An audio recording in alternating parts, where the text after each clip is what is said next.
हे रजीते गेल्या जीऊंगा क्या कहने चाहोगे? हो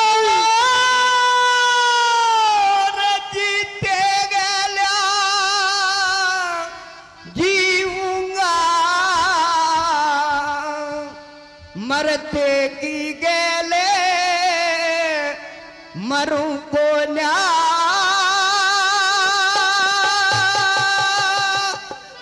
एक ब्रह्म ज्ञान की करूं लड़ाई और कोई ध्यान धरूं एक ब्रह्म ज्ञान की करूं लड़ाई और कोई ध्यान धरूं कोना हो जीतेगा ना जीऊंगा हो जीतेगा ना जीऊंगा मरते की गेल मरूं कोना एक ब्रह्म ज्ञान की करूं लड़ाई और कोई ध्यान धरूं कोना एक ब्रह्म ज्ञान की करूं लड़ाई और कोई ध्यान धरूं कोना।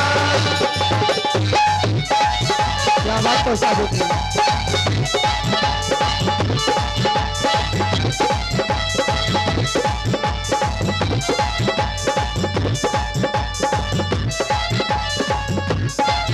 एक ब्रह्म ज्ञान के करो लड़ाई और कोई ध्यान धरो कोना एक ब्रह्म ज्ञान के करो लड़ाई और कोई ध्यान धरो कोना। तू भी बंदा मैं भी बंदा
कवि ने साफ लिखा है, एक एक शब्द समझने लायक होंगे, क्योंकि मेरे पास में तो पुराने चावल हैं और रटोल का माल है। जो शब्द एक बार पास से गुजर जाएगा दोबारा नहीं याद आएगा। तो किस तरह से तीसरी गली में कवि ने वर्णन किया।